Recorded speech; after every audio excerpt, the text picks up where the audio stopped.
Good morning, good morning, good morning. Today we're going to talk about deal evaluation. Let me just change some water for my cat first. This morning, I had a broker calling me about a RV park. This RV park is 87 units. Before they wanted $1.2 million. The price is kind of expensive. So I proposed, if the seller is willing to finance the deal, maybe I'm willing to pay maybe for around somewhere under $1 million.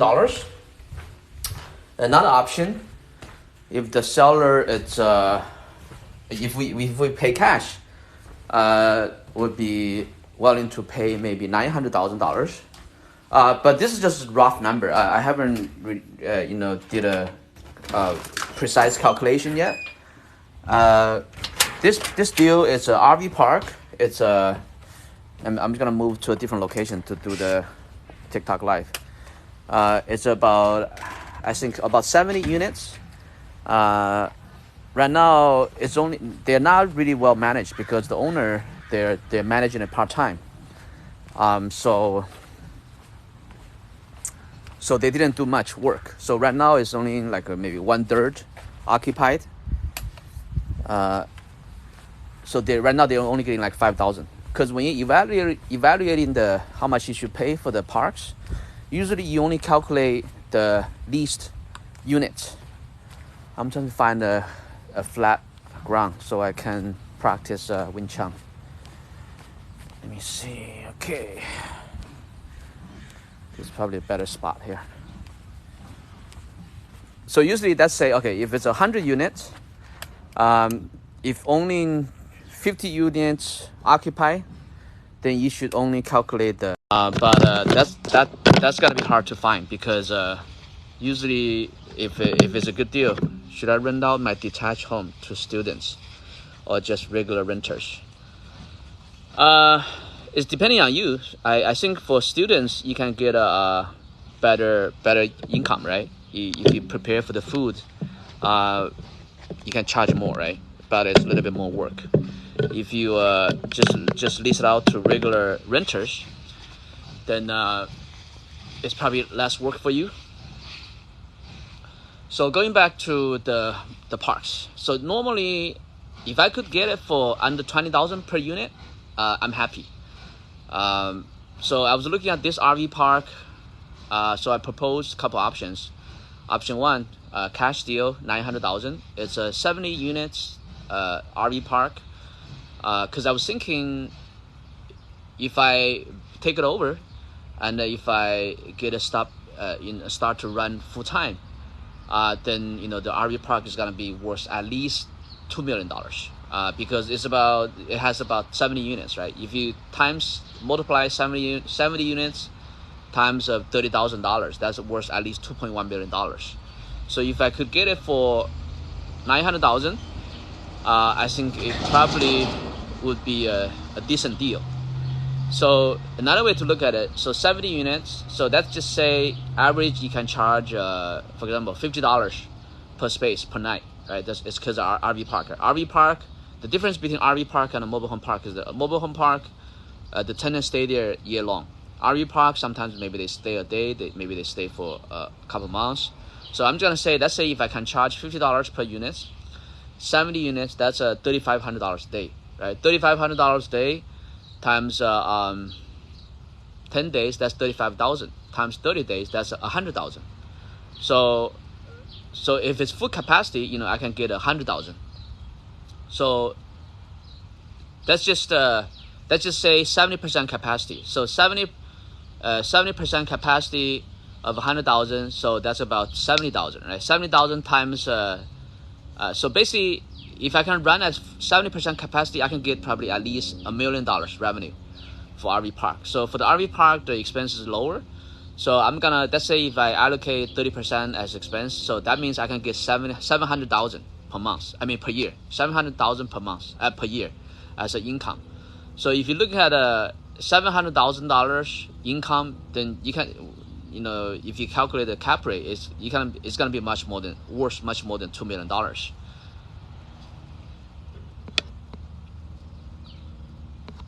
Let me see.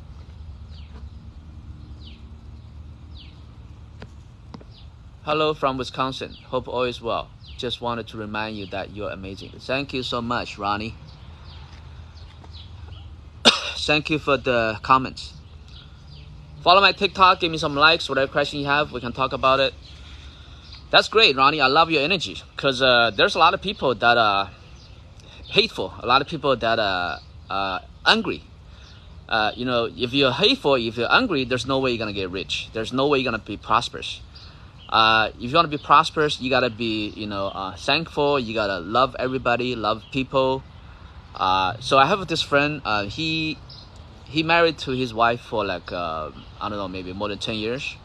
And he's always pissed off about his wife, because his wife is not helping with any house chores, and his wife is not helping with taking care of the kids, and his wife is not helping with any financial assist. So she's not, basically she's just working, but she doesn't bring the money home, and she doesn't do any of the housework. She doesn't help the kids. So because of that, my friend's always pissed off. So I kept telling him, I said, if you're always pissed off, there's no way you're gonna be prosperous.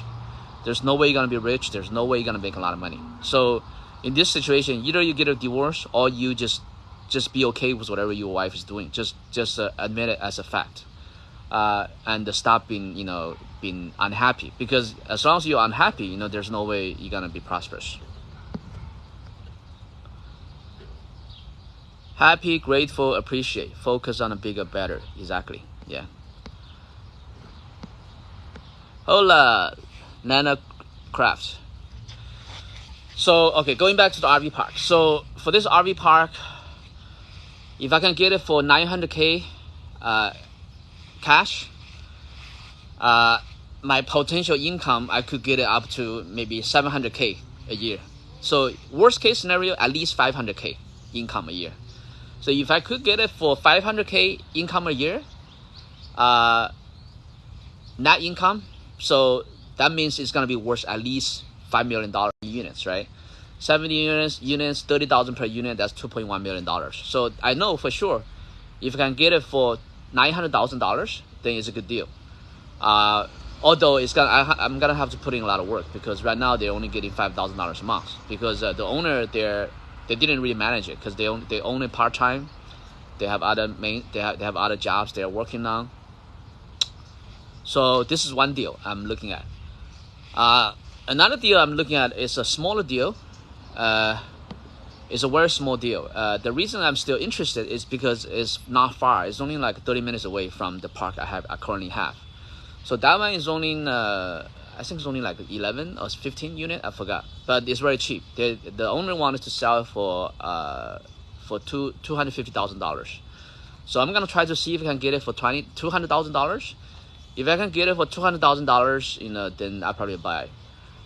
Because for example, let's say if it's 10 units, if I can get it for $200,000, that means, you know, it's gonna be $20,000 per unit. So that's pretty much my criteria. If I can pay for any mobile home parks or RV park for less than $20,000 per unit, I'm okay with it. Let me see. So another deal I'm looking at, let me see, this is other deal. Okay, there's another deal in Indiana. That one I think is it's around, I think $400,000. I don't remember the exact price. That one is about I think 27 units, about 30 units. So that one is pretty good deal too. As far as, you know, price per unit, that's pretty decent. How could you forget the difference between the 15? That's pretty big detail. Yeah, now I'm just talking, I'm just going off of memory. Yeah, so basically just calculate, right? If it's because I remember he wanted 250,000.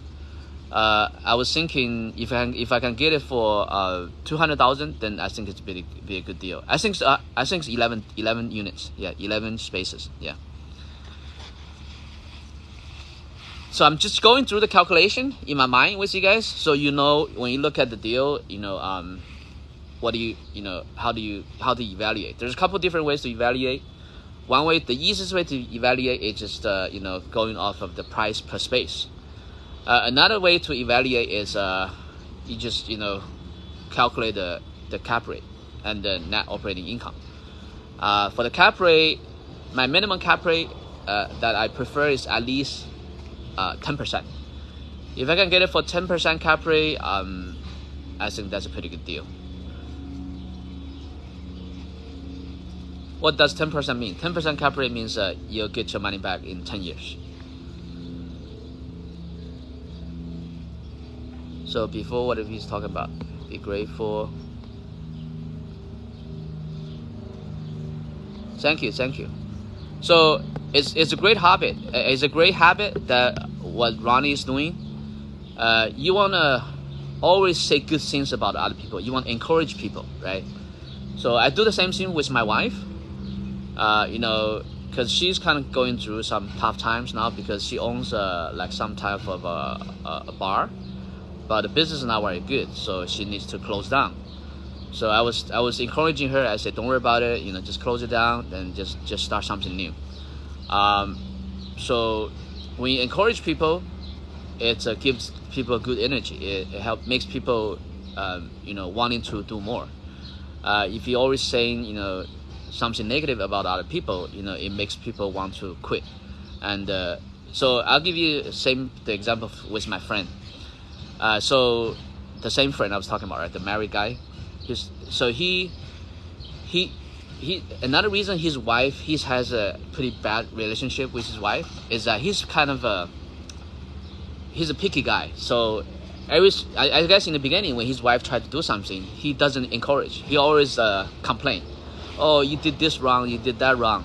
So let's say if your wife is doing the house chores, if you're always complaining, if you're always criticizing, then very soon they're gonna stop doing it because they don't feel good because every time they do something, you criticize them.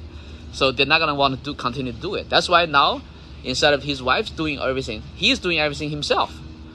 So I don't want to do that, man. I want to encourage people, So maybe if I encourage my wife, then she's gonna be happy to do all the work, so I don't have to do the work, right? So it's the same thing for you guys, either more work versus criticizing, because when you're criticizing others, it's not good for you. It's not good for the person. Let me see what else.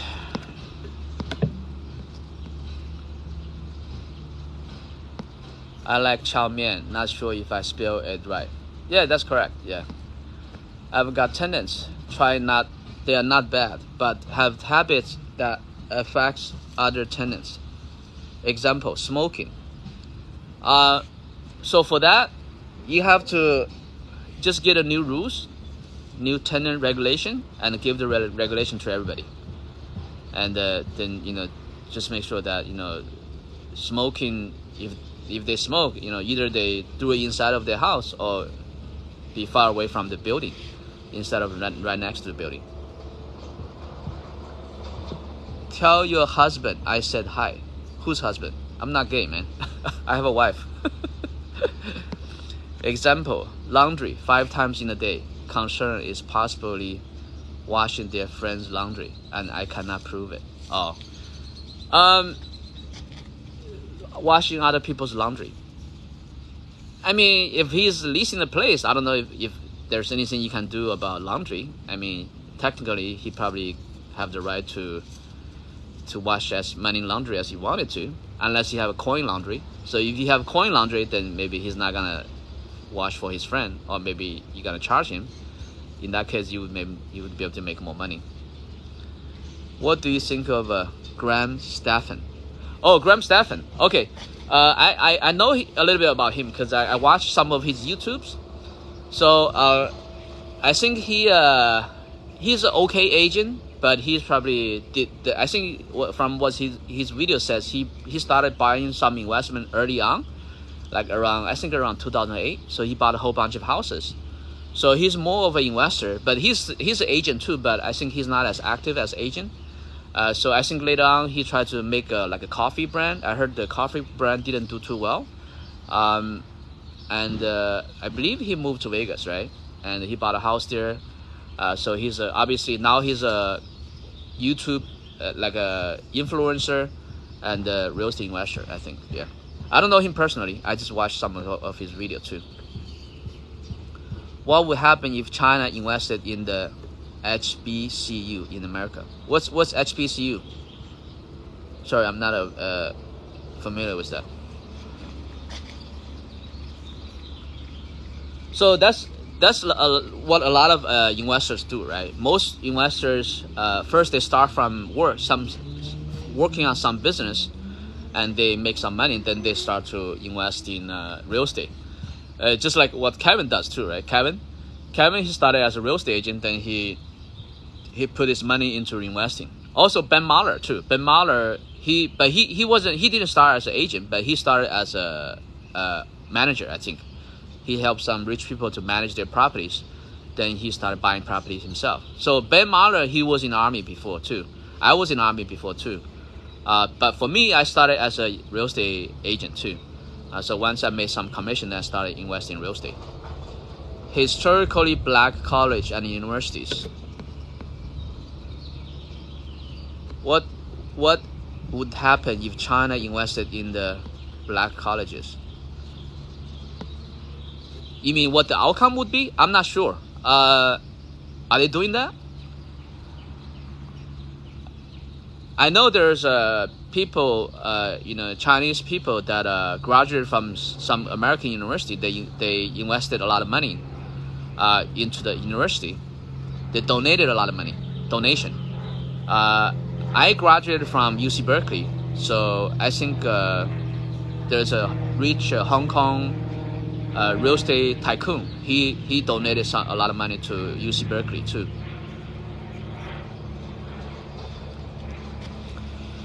Let me practice a single leg stand. Okay.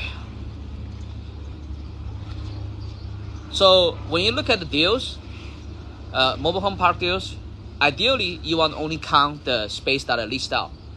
If the space is not leased out, you're not supposed to count it. Do you donate to UC Berkeley? I did, but not a lot.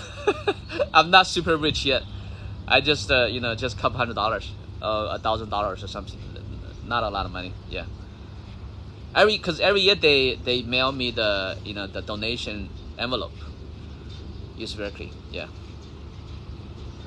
So sometimes from the department, because I graduated from philosophy. So sometimes from the philosophy department. Sometimes from the School of Letter and Science, sometimes from the Alumni Association of UC Berkeley.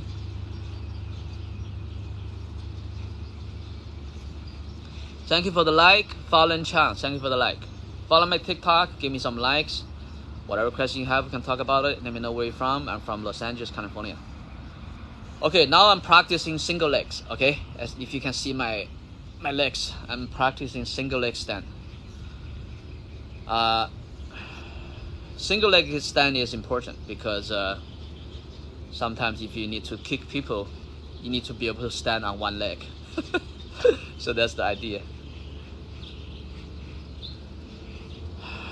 So I'm gonna have to go look at these deals. One deal in Indiana, another deal in nearby in Florida, another deal. Where's the other deal? I forgot. It's nearby Texas. Yeah, in Texas. The RV park. I'm gonna have to go check it out. But also, June month, I'm gonna be going to a lot of places. I gotta go to Dallas for the Michael Blank syndication conference. Then after that, I gotta go to Austin for the CoinDesk Consensus crypto conference.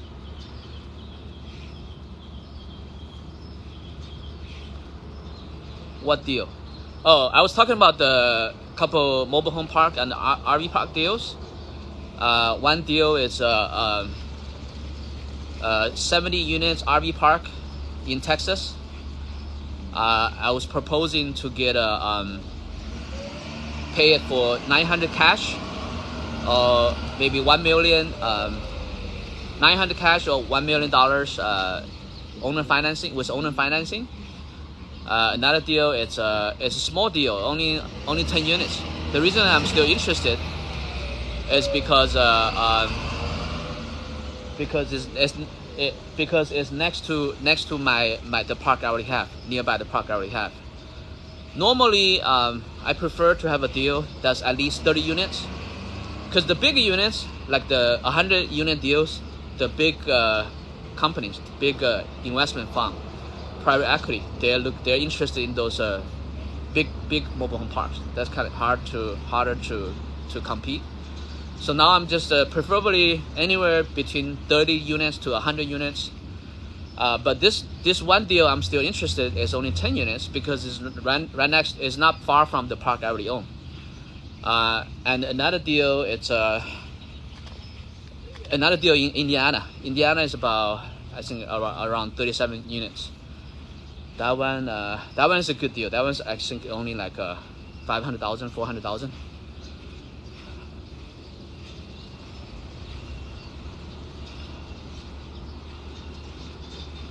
So right now I'm still standing on one leg.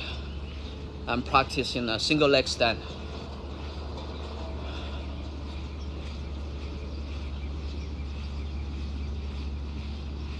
And practicing some punching.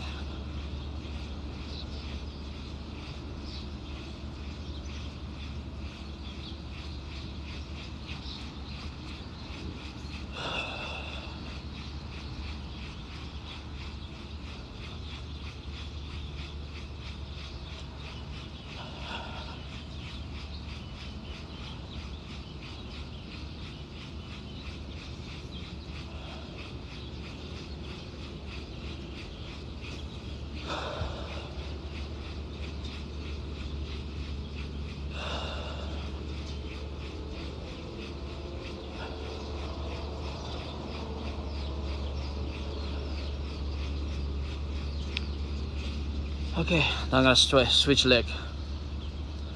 So I also spoke to a couple banks, private banks. You know, you look like the actor Ip Man. You talk about Donnie Yen, right? Yeah, Donnie Yen. Yeah, I'm not sure, man. I take that as a compliment. So these couple days, I was also talking to a couple private banks. The private banks is actually very easy, still relatively easy to get money. They don't even need to look at your income. As long as you have a credit score of 650 or more, they will lend you, if you have I think 20 or 30% down, they will lend you the money. And the interest rate is about 6%. So that's an easy way to get the money for real estate. Yeah, Ip Man is a pretty good movie. I watched all the series. Ip Man, he's the teacher. He's the teacher, the famous teacher, master in Hong Kong that teaches people Wing Chun, which is what I'm practicing now. So my teacher, my sifu, also learned from Ip Man. So Ip Man is his sifu, is his instructor.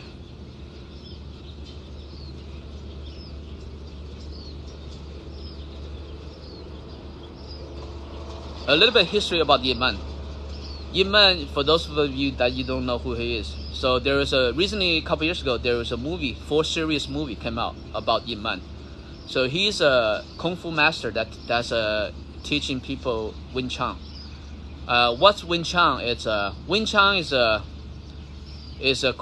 form of a martial art that Bruce Lee learned from. So Bruce Lee, he learned Wing Chun martial art. And then from Wing Chun martial art, he developed Jeet Kune Do. Let me see what I was gonna say. Yeah, so Ip Man, he taught a lot of people, and Bruce Lee is one of his students.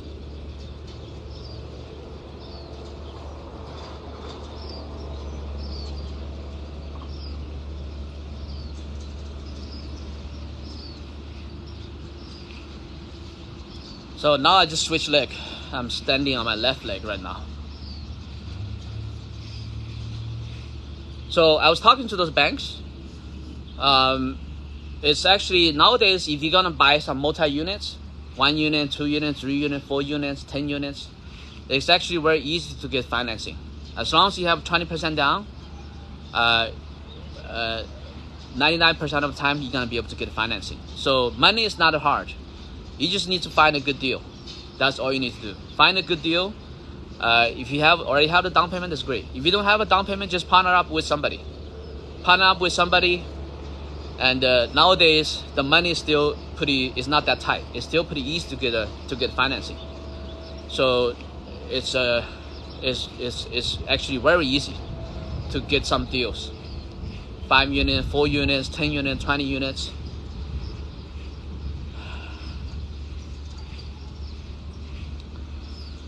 Follow my TikTok, give me some likes. Whatever question you have, we can talk about it. Okay, I think that's about it today. Right now it's 9:45. Thank you for joining the session. Thank you for asking all the questions. Let me finish this 100 punch. Then I'm gonna conclude the session. Right now I'm standing on my left leg. I'm practicing single leg stand at the same time.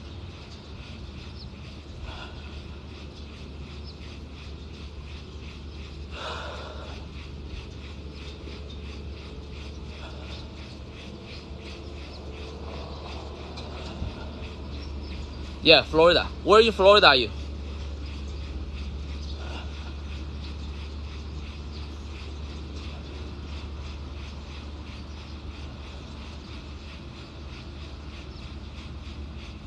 So the park I bought is in Florida as well.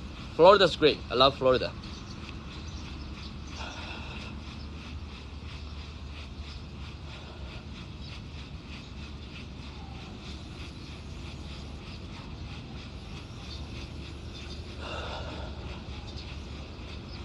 So for those of you who don't know, I'm still practicing single leg stand. I'm standing on my left leg right now.